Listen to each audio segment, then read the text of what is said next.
Hello guys, welcome back to my channel. So guys, आज की हमारे हिंदी क्लास में आप सबका स्वागत है। तो चलिए पूरे जोश के साथ, होश के साथ हम अपनी हिंदी क्लास को शुरू करते हैं। तो आपके सामने फर्स्ट है, वस्तु, स्थान, भाव या विचार के घोतक शब्द को क्या कहते हैं। तो गाइस, ये आपको अच्छी पता है, किसी वस्तु, स्थान या भाव के नाम को क्या कहेंगे, संज्ञा। तो इसका राइट आंसर ऑप्शन ए, संज्ञा। नेक्स्ट, स्त्रीत्व शब्द में कौन सी संज्ञा है, स्त्रीत्व शब्द में। तो इसका राइट आंसर ऑप्शन सी, भाववाचक। क्या है, भाववाचक। अगर होता स्त्री तो ये एक नाम था, लेकिन इस नाम में भाववाचक संकलित तव शब्द को जोड़ दिया गया, जिससे बन गया स्त्रीत्व। और स्त्रीत्व क्या है, भाववाचक संज्ञा। नेक्स्ट है, भारतीय शब्द का बहुवचन क्या है। सो गैस, ये 1997 में आया हुआ क्वेश्चन है। सो प्लीज़ ध्यान से देखें कि ऐसे उस समय इस तरह के क्वेश्चन आते थे और अब किस तरह के क्वेश्चन आएंगे। सो भारतीय शब्द का बहुवचन है ऑप्शन ए, भारतीयों। ये मत लगा देना, इधर वाला, ये वाला लगाना है, भारतीयों।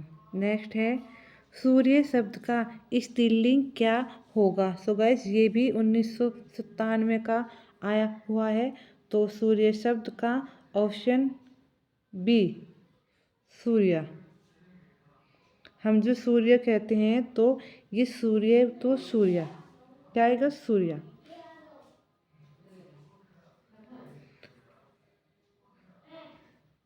बुढ़ापा भी एक प्रकार का अभिशाप है इस वाक्य में। सो गाइस, ये बुढ़ापा ही अंडरलाइन और रंगीन शब्द है। तो इसके अंदर आपको संज्ञा बतानी है कि कौन सी है, जातिवाचक, व्यक्तिवाचक या फिर भाववाचक। सो गाइस, बुढ़ापा, अगर होता बूढ़ा तो एक शब्द था, लेकिन ये है बुढ़ापा। हाँ, अगर बूढ़ा तो था एक जातिवाचक, लेकिन भाववाचक पा लगाने से ये क्या हो गया, भाववाचक। तो इसका ऑप्शन सी, बुढ़ापा क्या है, भाववाचक संज्ञा है। नेक्स्ट, निम्न शब्द में से कौन सा शब्द संज्ञा है, कौन सा है शब्द। ऑप्शन भाई, इसका राइट आंसर है ऑप्शन बी, क्रोध। क्योंकि क्रोधित और क्रोध, ये क्रोध के ही रूप हैं, परिवर्तित रूप हैं। जैसे बुढ़ापा, बूढ़े का था बुढ़ापा, ऐसे ही ये क्रोधी, क्रोधित और क्रोधित किसके है, क्रोध की। और क्रोध क्या है, यह एक संज्ञा है। तो इसका right answer option B. Next, आंसू का बहुवचन क्या होगा, ये भी इम्पोर्टेंट है, आया हुआ है आंसू। तो इसका राइट आंसर ऑप्शन सी, आंसुओं। निम्न शब्द में से एक शब्द पुल्लिंग है, क्या है। तो ये बीएड में आया हुआ है, पुल्लिंग। जैसे दया, घटना, जड़ता, बुढ़ापा। अगर संज्ञा की बात करें तो ये भाववाचक हो गया संज्ञा, लेकिन इन्होंने इसमें पूछा है पुल्लिंग। तो इसका राइट आंसर ऑप्शन ए ही है। ये भाव, अगर पूछा संज्ञा तो भाववाचक आ जाएगी। अगर पूछा गया है कि ये इसमें इनमें से पुल्लिंग, तो बुढ़ापा शब्द क्या है, पुल्लिंग है। क्योंकि अगर आप खुद ही बोल के देखें कि हम ये नहीं कहते हैं कि बुढ़ापा चल गई या फिर बुढ़ापा आ गई, हम ये कहते हैं कि बुढ़ापा आ गया, तो वो क्या हुआ, वो पुल्लिंग हुआ।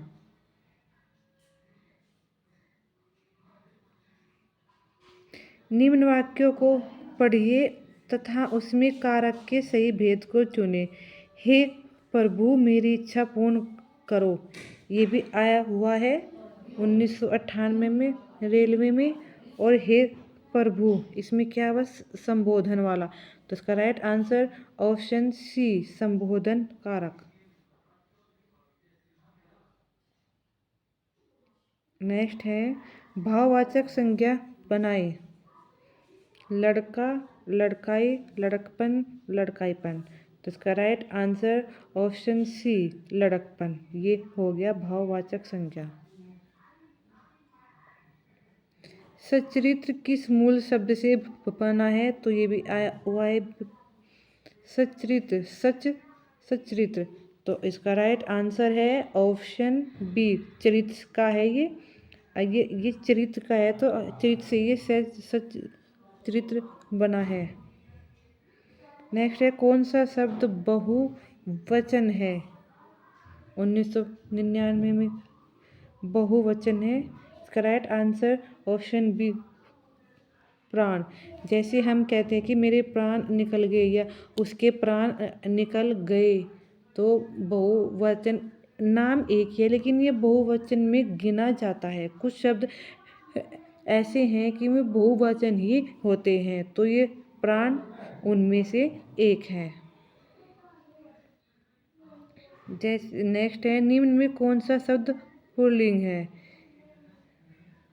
आया हुआ है तो पुल्लिंग शब्द कपट, सुंदरता, मूर्खता या फिर निंद्रा। तो इसका राइट आंसर ऑप्शन ए कपट। कपट क्या है? कपट पुल्लिंग है। गीदड़ का स्त्रीलिंग क्या होगा? गीदड़ का स्त्रीलिंग ऑप्शन सी गिदड़ी। सो गाइस ये कुछ हमारे इम्पोर्टेंट हिंदी के प्रीवियस एग्जाम में पूछे गए क्वेश्चंस थे।